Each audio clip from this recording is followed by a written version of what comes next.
नमस्कार मित्रांनो, आपल्या सर्वांचं सहर्ष स्वागत आहे GK24 मराठी या एज्युकेशनल चॅनलमध्ये. तर पहा, बोर्डाच्या परीक्षेसंदर्भात महत्त्वाचा निर्णय आलेला आहे आणि आता तुमच्या परीक्षा केंद्रावर म्हणजेच या ठिकाणी परीक्षा ज्या ठिकाणी होणार आहे त्या केंद्रावर CCTV असणं गरजेचं आहे. तर ही सर्व प्रक्रिया चाललेली आहे कॉपीमुक्त परीक्षा घेण्याच्या संदर्भात. इथे पहा, बोर्डाच्या परीक्षेचे होणार आहे CCTVत रेकॉर्डिंग. कॅमेरे नसल्यास केंद्र रद्द होणार आहे आणि माध्यमिक व उच्च माध्यमिक शिक्षण मंडळाचा हा निर्णय आहे. तर पहा संपूर्ण माहिती. राज्याच्या शालेय शिक्षण विभागाने शाळांमध्ये सीसीटीव्ही बंधनकारक असल्याचा निर्णय घेतला होता आणि त्यानंतर माध्यमिक व उच्च माध्यमिक शिक्षण मंडळानेही आता प्रत्येक परीक्षा केंद्रावर सीसीटीव्ही कॅमेरा असावाच अशी ठाम भूमिका घेतली आहे.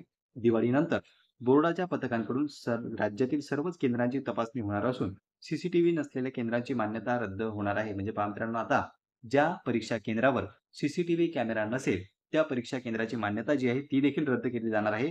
आगामी परीक्षेचे रेकॉर्डिंग सीसीटीव्ही कॅमेऱ्यात होणार असल्याने परीक्षा कॉपीमुक्त होतील असा विश्वास बोर्डाने दर्शवलेला आहे. तर कॉपीमुक्त परीक्षा होण्यासाठी या ठिकाणी सर्व परीक्षा केंद्रांवर सीसीटीव्ही बसवणं गरजेचं करण्यात आलेलं आहे आणि ते कंपल्सरी करण्यात आलेलं आहे बोर्डाकडून. तर पहा, इयत्ता 10वी व 12वीच्या बोर्ड परीक्षेसाठी पुणे, नगर, छत्रपती संभाजीनगर, कोल्हापूर, मुंबई, अमरावती, नांदेड, लातूर व कोकण अशा 9 विभागीय मंडळांतर्गत राज्यात 3 ते 5,000 केंद्रे आहेत.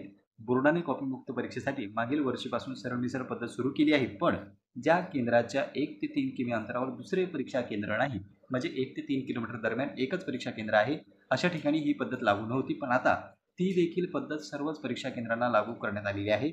आणि दुसरीकडे प्रत्येक वर्गात सीसीटीव्ही कॅमेरा असल्याने तेथील प्रत्येक हालचाल बोर्डाच्या अधिकाऱ्यांना पाहायला मिळणार आहे. त्यामुळे आता संपूर्ण परीक्षा कॉपीमुक्त होईल असा विश्वासही बोर्डाच्या अधिकाऱ्यांनी व्यक्त केला आहे. आणि पहा, तर ही आहे महत्त्वाची बाब की आता प्रत्येक सेंटरवर तसेच सेंटरमधल्या प्रत्येक खोलीवर, ज्या खोलीत तुमची परीक्षा असते त्या खोलीवर कॅमेरा जो आहे तो राहणार आहे आणि त्यात रेकॉर्डिंग केल्या जाणार आहे, जेणेकरून कॉपीमुक्त परीक्षा घेतल्या जातील. तर पहा मित्रांनो, बोर्डाच्या परीक्षेसंदर्भात होती महत्त्वाची अपडेट.